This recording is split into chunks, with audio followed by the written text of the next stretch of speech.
How are we? All right. How are you?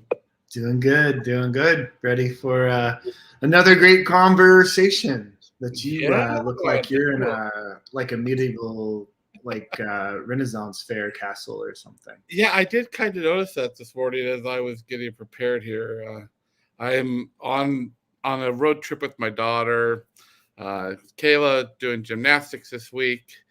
And so sitting in our hotel. But I would have to say, Michael, out of a lot of our hotels we've been in, this one at least provides like some of the best ways to do video, I guess. Some ambiance for sure. Definitely some ambiance for sure.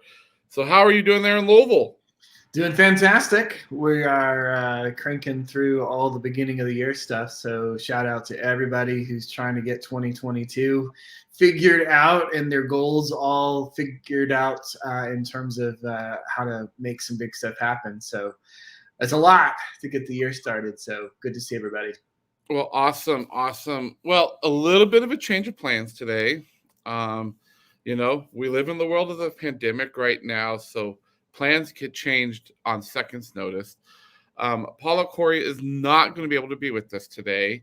We're going to be rescheduling him to be on with us.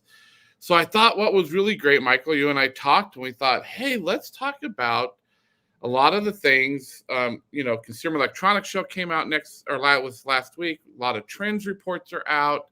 So want to talk about, just have some fun conversation today. But before we jump into that, want to just give a couple announcements and then have you talk about really around why we do here Experience Friday Live, Michael. So you want to jump in and tell our audience, why do we do what we're doing here? What makes it so important to us?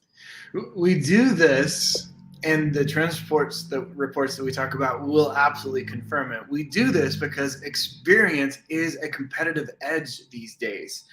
We're paying attention to experience much more than ever, and where experience used to be just something that would be a good thing to think about. We're now looking at experience as something that if you don't do it, you're going to be in trouble. And we're not just talking about customer experience, which is important. We're talking about the entire experience ecosystem. So you can't have customer experience without looking at the employee experience. And you can't have employee experience without looking at your vendor relations. And you can't have vendor relationships without looking at the marketplace awareness. And you've got to have all your leadership aligned to it. So we talk about this experience ecosystem where we all come together and we focus on the entire breadth of experience to be able to create what's best for humans. And that creates a competitive advantage and can make you much more money than you could have otherwise. Love it, Michael. No one says it better than you do. That's why I love for you to talk about it on these shows. Well, let's just give a couple announcements, and then we're going to dive into it. It's just Michael and I talking today. If you're joining and you're listening, we want you to send questions today as we talk about these. We're going to get some thought-provoking trends to think about and some conversation. Give us a shout out. Tell us that you're listening, where you're from. I see we've got listeners on all platforms. I've kind of got them all going here. So send those comments in as we get through it. But next week, really excited to have another really great friend of ours, Michael Brown, who is now the COO of Honeycomb and partner at Easy Enough. He's going to bring his perspective on experience. He's got a great perspective on it as well. Then next week on Wednesday, January 19th, episode 62, which is the second episode in season 6 of the Combustion Chronicles, called for a bit more with Corey Warfield. So we're really, really excited about this season with the Combustion Chronicles. And also, Michael, for those of you that are listening, we are have launched the Mofi Academy, and Michael's going to be teaching on navigating conflict for good. It's going to be a virtual class. And what's really important about that, if you're listening to it and you want to get certified, it's actually a certified class, right, Michael? Like you go through a certification on, you say it, Michael, because we actually use a validated instrument to get at behaviors that happen in the conflict journey. So most conflict navigation courses you go to are about styles of conflict. So are you a this? Are you a this? Are you a this? And you just say, well, yeah, this is how I do conflict. What we actually can do is a validated instrument called the Conflict Dynamics Profile. And we look at triggers and behaviors that come from those triggers and show you how to navigate the conflict journey in ways that can actually give you life and spark creativity instead of frustration. And if you want to talk about employee experience, you want to talk about losing money, conflict is at the top of the list. There's all kinds of reports, and then you can look at just being a leader and anecdotally, how much time does your team lose through conflicts or the inability to have a tough conversation? So that's what we're doing. We're able to give you time back and increase your revenue just by taking care of some conflict. Well, and Michael, for people that are listening today, I believe the price of the class was like $4.99 to do this over 3 days. But if you are listening today and you email us at info@mofi.co, we will let you take the class for $99. That gets you the tool that Michael uses and to sit through the class. So if you're listening today, email us at info@mofi.co. Again, info@mofi.co. And say, I'm interested in taking the conflict class, and we will reach out to you on that. And that's just not like a pop-up special. That's the result of a conversation of us feeling like conflict is such a problem right now in the pandemic, and people's fuses are so short, and it's just kind of become more commonplace to yell at people. And so instead of just letting that go, we'd like to help by making this affordable to folks. That's right. And I'm making sure we're posting that everywhere, Michael, even as we're here. So for people listening. So awesome. Well, Michael, I want to get into a little bit of a stoke this morning. We always give stokes to our guests. And this one's kind of interesting, and it really doesn't have to do with necessarily the love that I have for this company, but what it's stirring up. So I am going to pull this little slide up here, Michael, where it says, Disney fans angered by Chapeks Mission for company in 2022. Now, let's be really real. There's been a lot of conversation around Bob taking over as the new CEO. I don't know about you, but he took over in January of 2022. 2020. It's January 2022. So 2 years into it. not the best time to be taking on a new job as a CEO, right? So he sent a memo out just recently where he said, now as we move into 2022, Chapek is outlining his mission, which includes 3 specific pillars, which I love: storytelling excellence, innovation, which we can have a whole conversation about that one, Michael, because you and I are so burned out on that word. So I don't love that word, and I would tell him that if he was sitting here. And then the relentless focus on our audience.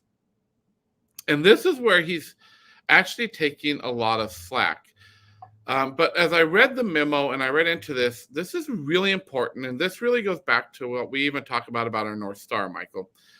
He says, and third, the relentless focus on our audience.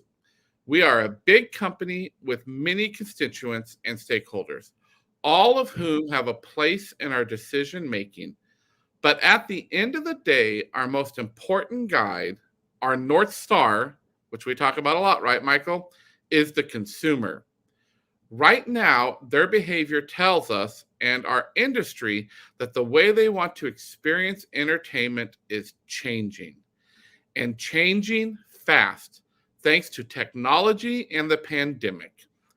We must, he's talking about Disney, evolve with our audience, not work against them. And so we will put them at the center of every decision we make. So 3 quick things. 3 quick things. One, it is important to note what he is wearing in this picture. He is wearing a name tag just like every frontline cast member in the organization. So in terms of building an understanding of employee culture, it just does my heart good to see the CEO wearing that name tag and smiling. It is not a gimmick. That's important. Second, I love that they say, or he says, right now the behavior tells us. So even just beyond data and analytics and all the stuff that we spend all this time polling for, right? It's the behavior that we need to track, not people's words.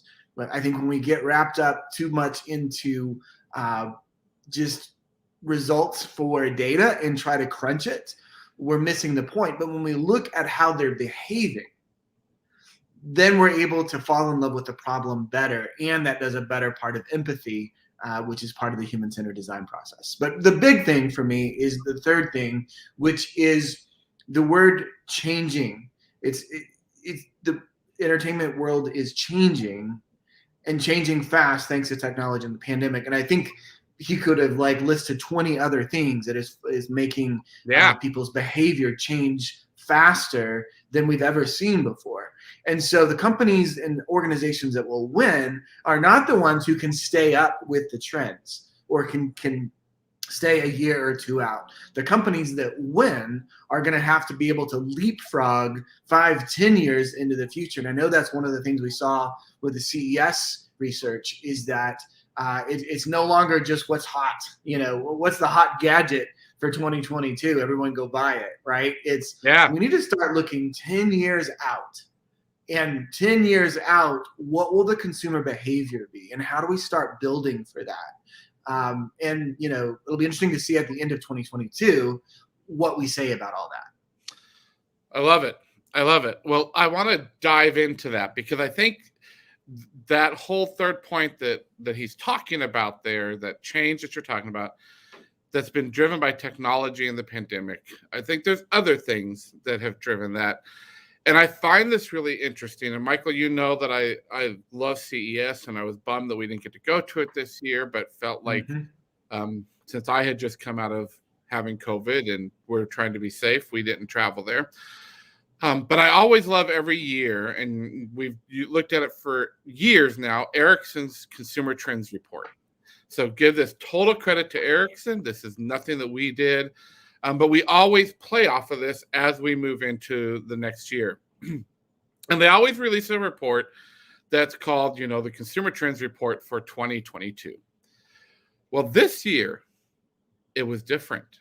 and it caught my attention because it was called the Consumer Trends Report for 2030. And the name of the report is so important because welcome to the Internet of Senses. And so I'm gonna read this. I don't normally suggest that we read this, but I do think there's some amazing things here. It says, consumers expect an internet of senses. This vision is not only based on expected technological advances, but also on consumer research.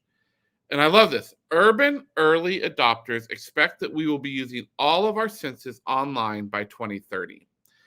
Of those, 68% want to use at least one of 6 conceptual Internet of Senses applications we have asked about, and 81% are open to the idea overall.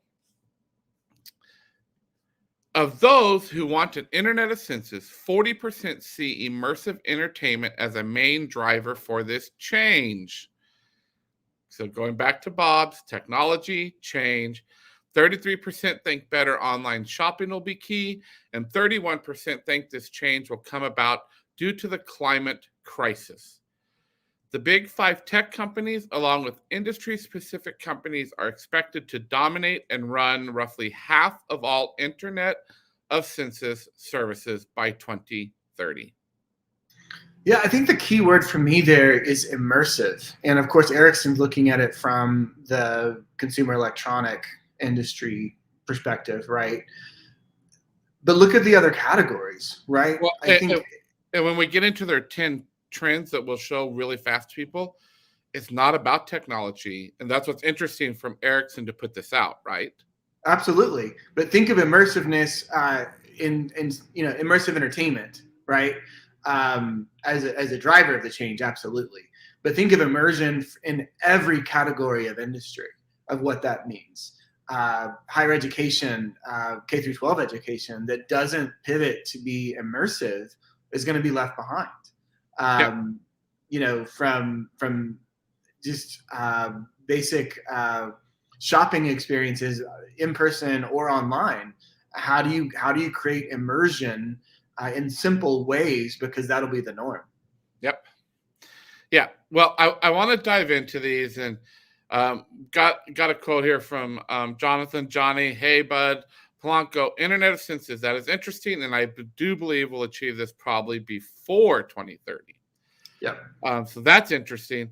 But I want to dive into some of these. And there's no way. I mean, we only have 13 minutes left in the show, really, about 8 minutes. We can stretch it. And we have 2 other things to talk about. And I want to pull these up, and they're hard to see.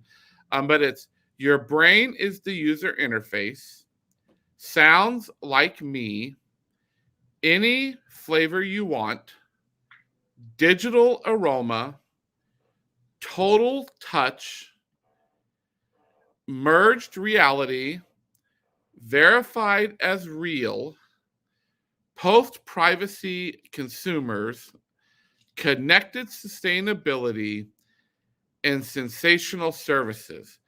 And what I love that they did with this report, Michael, is they took those trends and they put what sense, so these first 5 trends are really just talking about one sense of the 6: mind, smell, sight, taste, touch, and sound, right?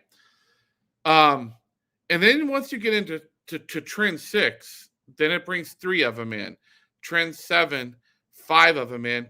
But then this post-privacy consumers, connected, sustainability, and sensational services are what they're saying is going to leverage all 6 of those senses.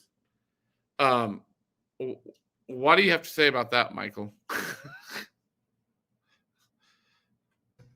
Right. I think that's a nod for me of it's part for the course of needing to figure this out, but not really having any anything that's been proven yet, right? So how do we start tying all this together? And it'd be interesting to dive into any actual research they were able to do just beyond people are interested in this, right? Well, and so that what I'm doing here is I'm going to post this, and this is the long link. But if you just go to ericsson.com/en/reports and papers and go to their consumer lab, you can find this 10 hot consumer trends for 2030. Yeah. Because it is actually it's actually a 20 or 30 page report that you dive into. It just for the sake of this initial conversation, because I think we're going to talk more about these, Michael, as we go through the year, right? Mm-hmm. Just this whole concept of this is no longer a trends report thinking 1 year, it's thinking 6 years. And you and I have worked with an organization previously, Michael. I think it was in 2019, we did a moonshot summit with them, right? Where they were already thinking about what does our business look like from an experience standpoint 9 years from now.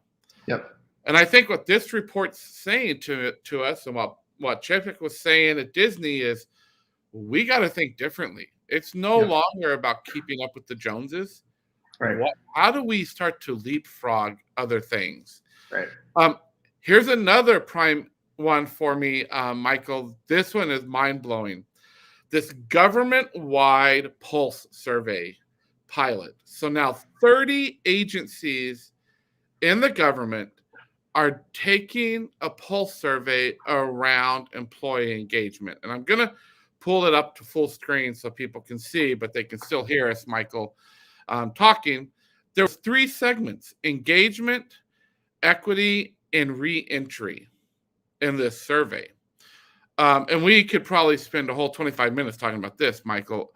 2 things that got me is that none of these questions scored more than a 4, so somewhat agree, was the highest, but had some that were down to 2.4. And this is all around employee experience within 35 agencies. That 2.4 was, I feel that maybe I don't belong in my agency. But yet in the reentry, the 4.0 was, I trust my supervisor will help me navigate the reentry transition. And now they're talking about reentry into the workplace, right? Well, what are your initial thoughts around this survey? Yeah, I'm really taken with the very top statement of feeling exhausted in the morning for another day at work. To have the neutral score there is just scary. Where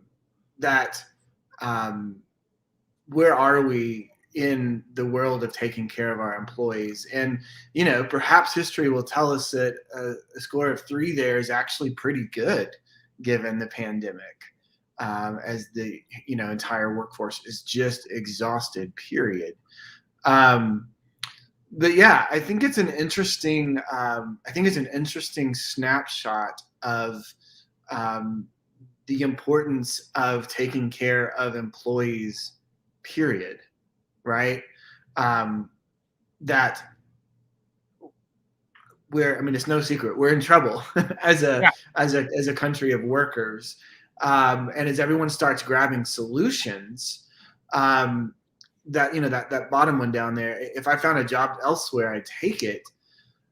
I mean, what we've heard previously was that the greener grass syndrome typically doesn't work out, and so that's not a long-term solution. So people are jumping for 10 cents extra an hour, but then they just jump back. And so how do we get the workforce to settle in? And that's we talk about retainment issues, right? Of what does it take to pay someone less to give them a better experience? If we need to pay them less, how do we create an experience that leads to true engagement while still getting the work done? That's the hard part, right? You still have to get the work done. You still have to deliver your product or service. leaders are still grappling with, like, how do we make money here? Do we just shut down the whole company? Like, Well, I think that is what, and I think those two questions, Michael, I found those two really interesting as well. If I found a job elsewhere with the same pay and benefits as this one, I would take it. So 3.0, a little bit above neutral. And then, as you said, if I found a job elsewhere with more flexibility of workplace and remote options, I would take it. Goes to a 3.6. yeah. I do think I don't know that I would say alarming, but I do think it's something that we need to open our eyes about, as we think about those trends that Erickson's talking about, these workplace trends. And I don't mean to jump on a bandwagon, but I do think that's why the work that we do at Mophie, and we're so passionate about this whole experience ecosystem, this is showing it right here, right now, why that's so important. I think it's also really quickly what we say versus what we do. It comes in play here. So this is what we say, right? So this is what we say, that I would take another job if I could. But I think what the pandemic has done is a trend of actually doing that. Yeah. I'm guessing these numbers of I would have been around a while, but you felt trapped. Now I'm not trapped, so I'm actually doing it. And all of a sudden, the worker has the leverage they need. The workforce has leverage they need to actually make changes. Well, so let's jump into that, because here's Avtex did this consumer trends report specifically to 2022, and about the Great Resignation is the number one trend, right? And you and I have talked about this, and I saw some numbers as I was doing some studying earlier in the week. 2.5 million people left the workforce, left jobs in November. But those jobs are shifting, right? And the service industry is who's paying the biggest price. People that were in the service industry are moving into more full pay salaried jobs. This one, again, and I think, Michael, maybe what we may do is for a few months, you and I just do a show once a month around some of this, because we can talk about this. But the one that caught my attention was number 2, human-centered experience, because we talk about being human obsessed. And we talk about companies that are doing this to check the box, right? So Bryce Gibson, who is the chief business officer for Avtex, says, organizations need to focus on blending humanity and technology as they continue adopting advanced bot offerings, artificial intelligence, machine learning, and other new and emerging technologies. We've got a very dear friend of ours, Michael, Shawn Savinsky, who has always said, high touch, high tech, right? Mm-hmm. What I did find interesting is companies that integrate design thinking, we like to call it human-centered design, into corporate strategy outpace industry peers by as much as 228%. That's staggering to me. 63% of leaders say COVID-19 made their organizations embrace digital transformation sooner than they expected. And then by 2023, organizations that excel at empathy and safety will outperform those that don't by 40%. These are all 3 conversations I know, Michael, you and I've had with other people at different times. Those 3 points. Yep. What this is saying to me, this is going back to what we were just saying, and then I'll turn it over to you and to finish this conversation out with it, is you can no longer just say that you are human-centered or human-obsessed or people-obsessed in an organization and check the box.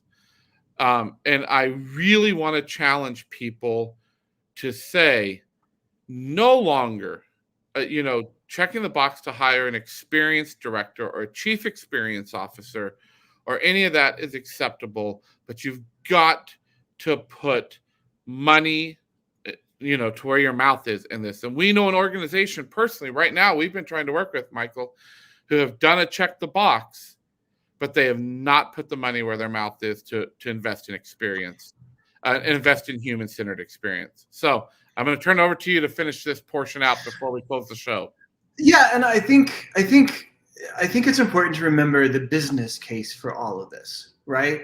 So as people who advocate for human-centric design and human-centric work, we push up against a lot of CEOs, CFOs, operations people who look at this whole concept of human centricity and empathy and safety as fluff.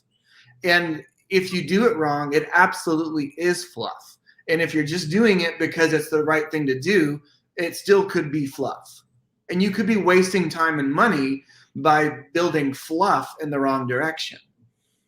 That's not what we're talking about here. We're talking about a business case that says that by investing in the human side, you won't be left behind.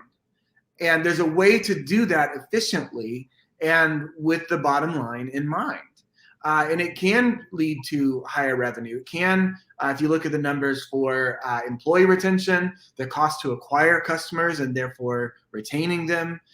There's so many numbers within there that you can make a business case that it makes sense to invest somehow in this to get to what empathy and safety will be. And a whole nother soapbox for me is, what the heck does empathy mean?